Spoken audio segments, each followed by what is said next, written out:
everybody. John Blank, Chief Equity Strategist and Economist at Zacks Investment Research. Been doing a lot of these videos every couple weeks for Zacks Professional Services, and this is the latest second installment of Semiconductor Stocks 2025. Now, semiconductor stocks are the foundation of infotech businesses, and there's some very basic lessons that you're going to learn today that are going to help you make a lot better choices about how to pick a stock here.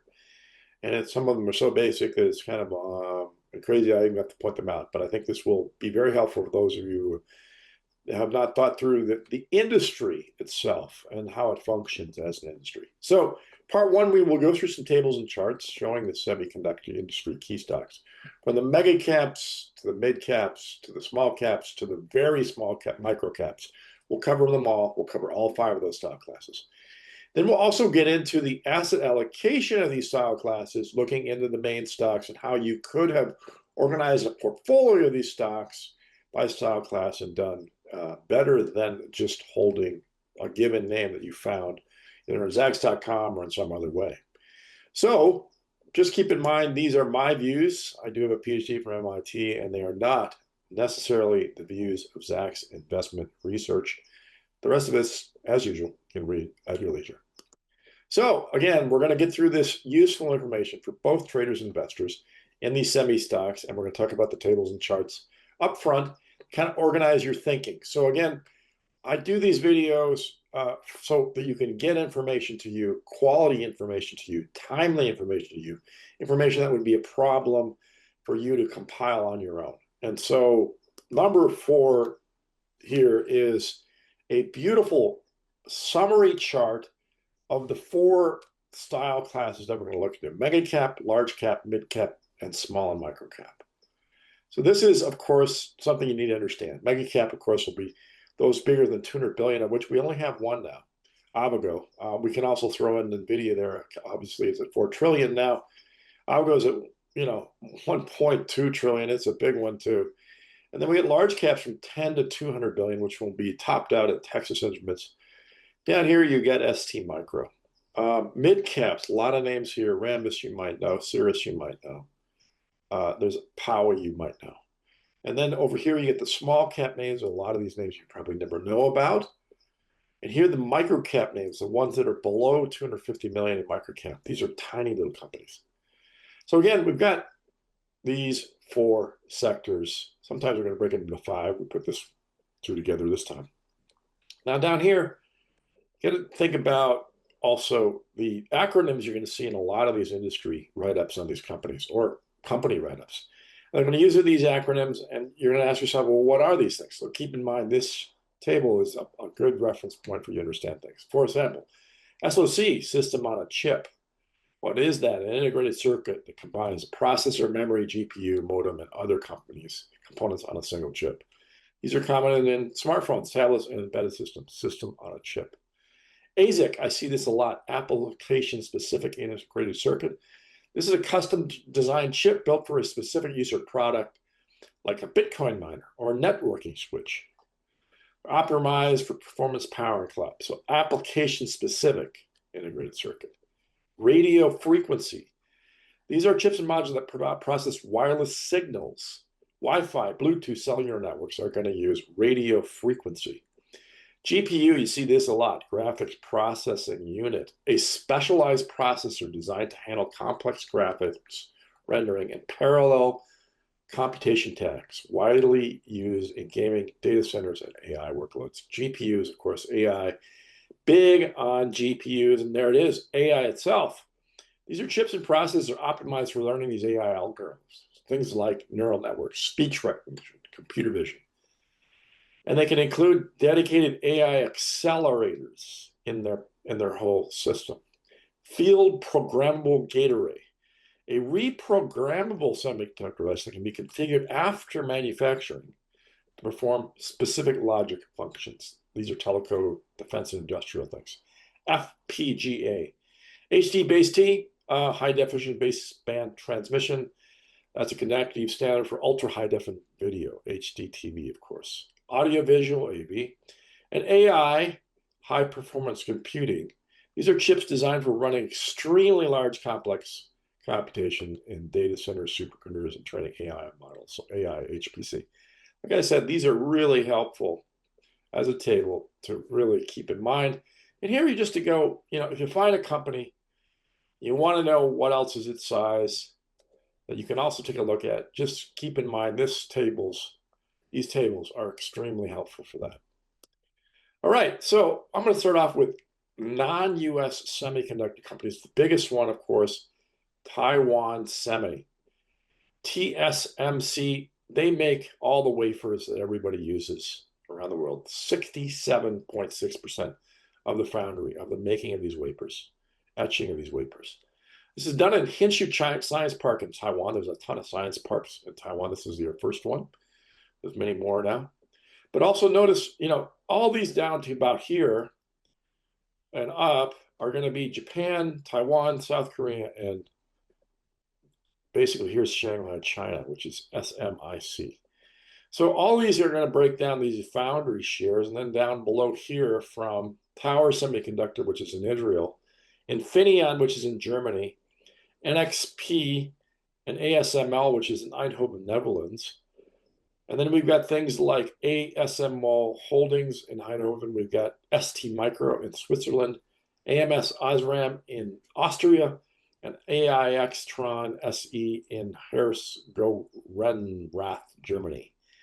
So again, just another interesting way to look at the revenues, where they're coming from, how big they are. These are all the foundry broken down. You can see obviously Taiwan Semi is just a massive foundry, a very important company. Cannot not understand this.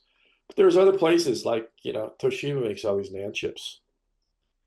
Keep that in mind, like it's a Western Digital story here. And then, of course, over here where the headquarters are, they can be basically in Europe or Asia or in Israel. So again, this is just telling you the back end, the foundries particularly, are all outside the United States and in Asia and in Taiwan specifically. Now, here's the names that you can pull together. Here's the company names. Here's the market caps. Here's the tickers.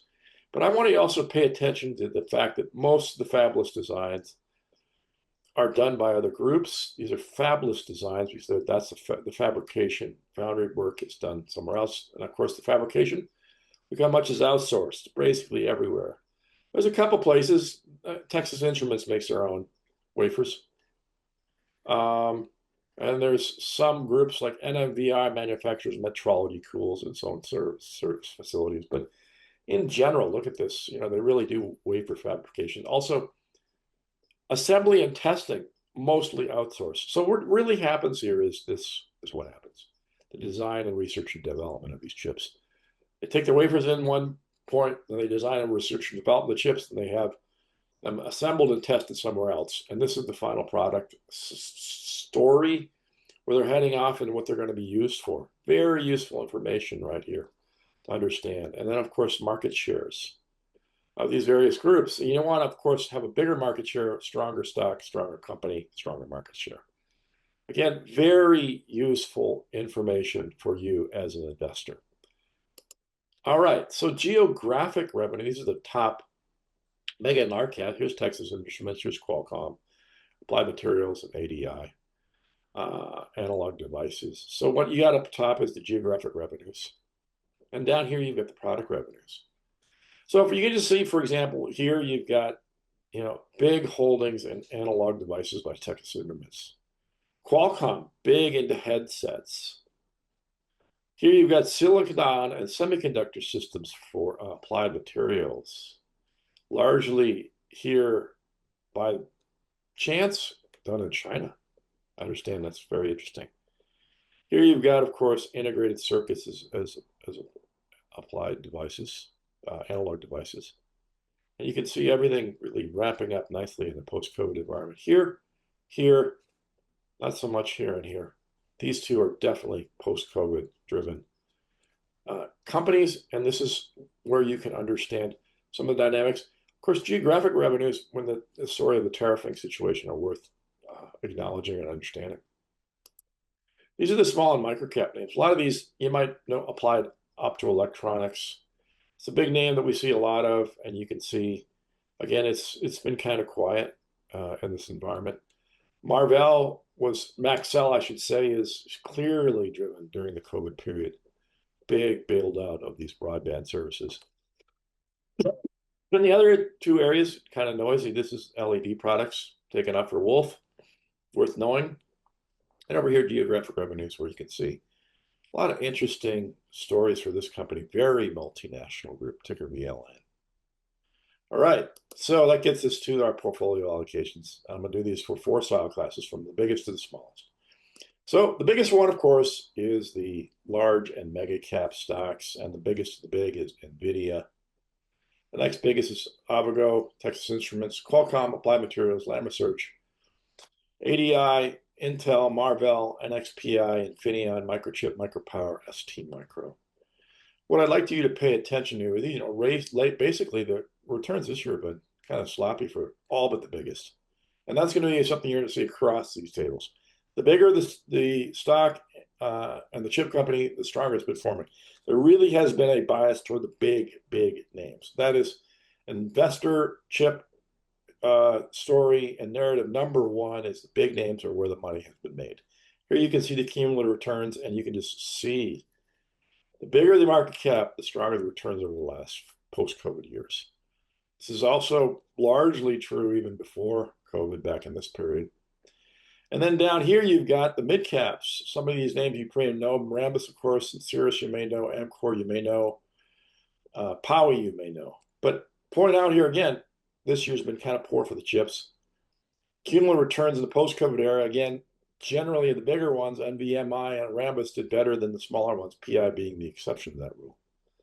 But again, I just want to point out, in general, returns for bigger cap stocks have been better than smaller cap stocks, relatively speaking. Okay, here we go. Small caps and micro caps. And again, look at micro caps. Lots of negative returns, and that even goes for the post-COVID period. The small cap stocks, like small caps generally, have just not performed very well. And again, if you look for names here, the only name that comes out as a decent one is AAOI. And of course, its cumulative return is not that great. Even though it has had a good run this year, its return over time has been, frankly, quite poor, other than back in 2015-18, it was pretty good. It's had a sloppy set of years, though, for some time. And of course, just looking across all this, very hard to see where you're going to get a big return unless you just get lucky and pick out a company like, Atom, and you get it right. A lot of these names don't work, but Atom's name that did work, and you probably should look into it. All right, these are the portfolios I've been talking about. We're using these portfolios from middle of 2017 to the middle of 2025. So we're talking about basically 7 or 8 years of time. And here's the compound annual growth returns. And again, here's those big cap stocks. The biggest of the big, I've got 40% annual returns. You killed the NASDAQ 100 index quite dramatically with you just invested in Avago, Micropower, and Lam. Stayed out of all these other names. And this has been true. Look at this. The weighting of these things, if you overweighted those big names, you pulled in a return of 29% a year, which is the best you could do. I will point out here the correlation matrix is really important. So, how correlated are these names? The major one I want to point out here is AMAT and Lam are 90% correlated. They're almost identical. Stock tracking, so if you buy only AMAT or Lam, they're going to perform almost identically. And again, you can look across these names for things that are performing, not as so identical. Qualcomm and Avago are 0.33. That's quite different. And this is actually quite useful from a risk return perspective, is to pay attention to correlation matrices and the weightings of these stocks in this portfolio. All right, so here we go, looking for compound annual growth returns. And again, at the mid-cap level, the larger mid-caps do better than the smaller mid-caps. It is a critical investor point to understand. Market cap size is one of the biggest things. Now down here, correlation matrices, I'm just going to point out the obvious, that they're basically around 0.4, 0.5 with some exceptions. And that you're basically here, again, the more you weighted the bigger names versus the smaller names, the better you did. That is a key insight. Just stay with big stocks. Don't try to play these small names. This has been true, and I think in the tariffing situation we're getting with these companies, it's going to remain true because their bigger companies can work around tariffing issues better than smaller companies. So I think it's going to endure as a insight into the post-tariff environment. So here we've got the very small cap stocks, and again, look at this. A lot of these have negative returns or 5% returns, less than a high yield bond for some of these companies. Really not attractive. Look at the correlation matrices, really low, poor correlations as well. And really low returns over the last 7 or 8 years. I mean, it just really did not pay. You're looking at 10% annualized returns even if you own them all. Not a great performance for these companies. So bottom line is, don't bother with these smaller names. And for the micro caps, it's even the same story. The smallest of the micro caps do very, very poorly. Some of the bigger names, again, did better, and there's some evidence that you should own them.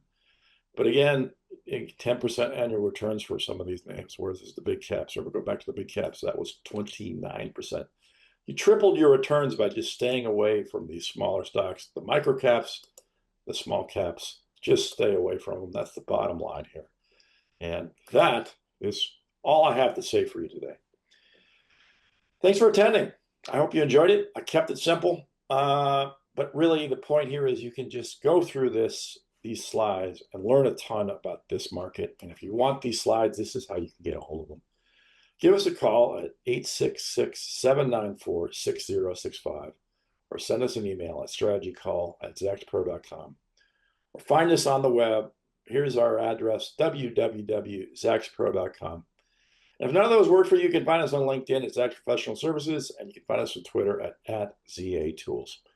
Best solution for getting a hold of us is an email or phone call, and those are the numbers, and that is the email address. It's all pretty straightforward, and I hope we do hear from you in terms of these very important and very detailed stocks that everyone really should have in their portfolio. 29% annualized return speaks for itself, and I hope that is the kind of news you came here to learn. Thanks very much.